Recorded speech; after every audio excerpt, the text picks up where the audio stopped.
Hello and welcome back to another Stream Raiders unit guide video. Today we'll be discussing support units and we have a lot to talk about with these units. I'll try to make it as brief as possible, but they're all kind of unique and there's a lot to them. So generally these units feel pretty boring and we tend not to place them often, but some of them are kind of important and their buffs can mean victory or failure in certain cases. Let's begin with the Flagbearer. This is our common support unit. This unit buffs damage to nearby allies. It targets one ally unit and it hits that unit with the boost, but it does have that AoE splash, so units near the buffed unit will receive a buff as well. It is good to note that Flagbearer buffs don't stack, so you can't put two Flagbearers on one unit and hope that it will double that damage boost. It won't. The priority range for Flagbearers is 8, and their first priority is melee unit. Then they target range, then they target armor. If you're trying to buff your ranged units with a Flagbearer, you cannot have melee units nearby because the flags will run straight to that melee unit and buff that instead. Flagbearers do end up attacking if there are no units left to buff on the field, and it's the best thing ever, seeing these little flags pull out their butter knives and charge their enemies fearlessly.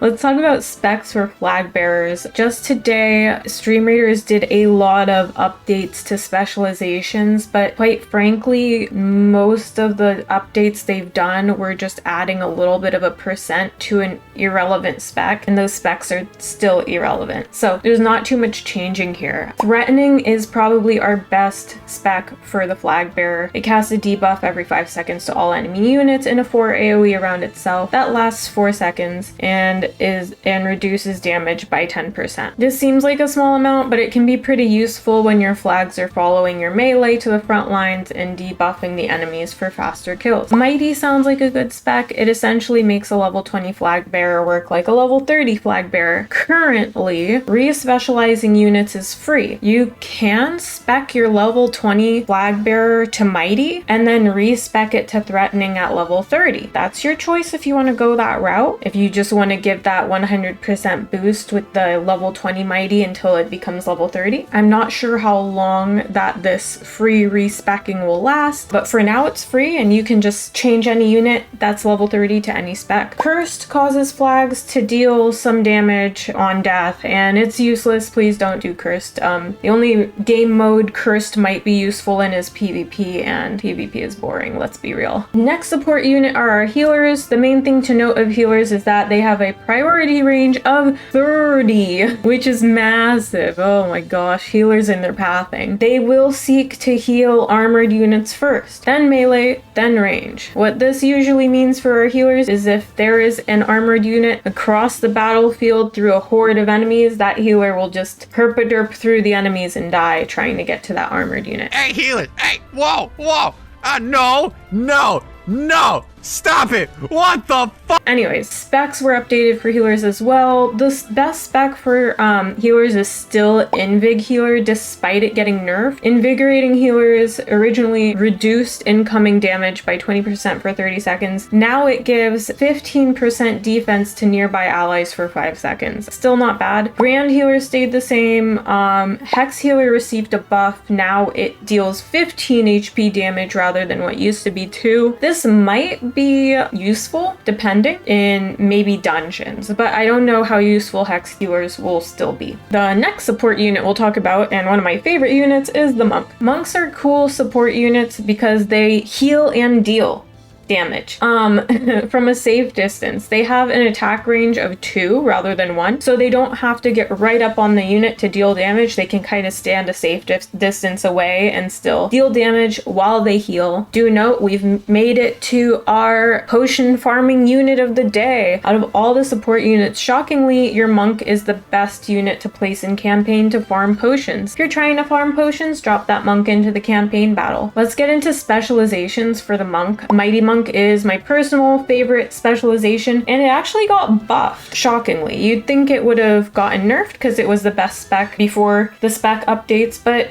they buffed it, so it makes it even better. Now it does 25% bonus damage to armored units. The Grand Monk spec doesn't hurt either. It hasn't changed, but it heals over a 3 AoE now rather than 2. And then let's again ignore that Martyr spec. We don't want Martyr. I think it got buffed, but just don't Martyr. Never be a Martyr in Stream Raiders. It's a no.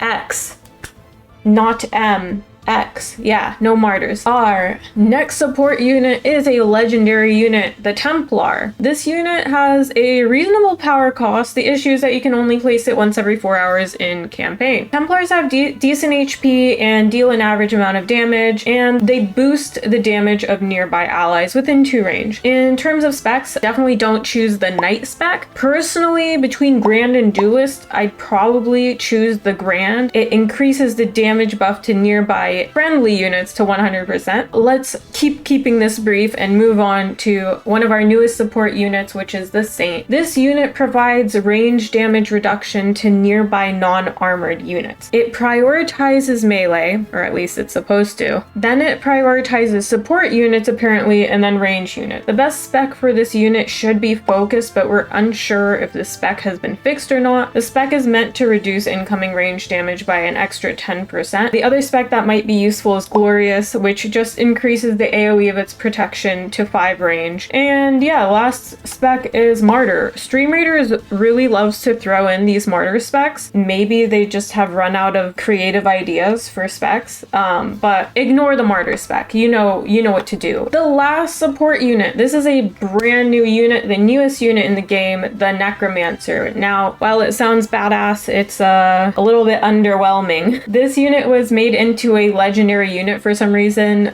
So again, you can only place this unit once every 4 hours. You don't gain scrolls by placing the unit. You have to get those scrolls through events or, battle pass, things like that. This unit summons undead skeleton warriors from corpses. What I'll begin with is this unit is not worth making epic. Ever. More X's. No epic Necromancers. Please don't waste your potions. And the reason for that is that making this unit epic has no effect on the skeletons, and it doesn't really do anything to help the unit itself. So just don't do it. The power cost of this unit is similar to an artillery, and a Necromancer summons a total of 8 skeleton warriors if it stays alive that long. Details about the Necromancer summons will be down below in the description. I don't want to talk about all of them. It's going to take this like 30 minutes to go through, so I will just write that out and you can give it a read if you're interested. In terms of specialization recommendation for this unit, this is speculative. See what I did there? It's speculative because we haven't seen the specs for this unit in action, but my guess would be that the Avaricious will be the best spec because it increases the range by 1 for this unit. There's the Savant spec, which skeletons will be buffed by 25% for viewer and 50% for epic/captain units, and gives it more defense in a 6 AoE. The last spec is the Enthralled, which causes the Necromancer to summon 2 level 40 skeletons for a non-epic unit on death, and 4 level 40 skeletons for an epic or captain Necromancer on death. Not really sure how useful that spec is, also not really sure how useful this unit will prove, but we're yet to see as we slowly attain those legendary unit scrolls. If this video helped you, please leave a like and feel free to leave a comment or question anything down below, and we will see you in the next video.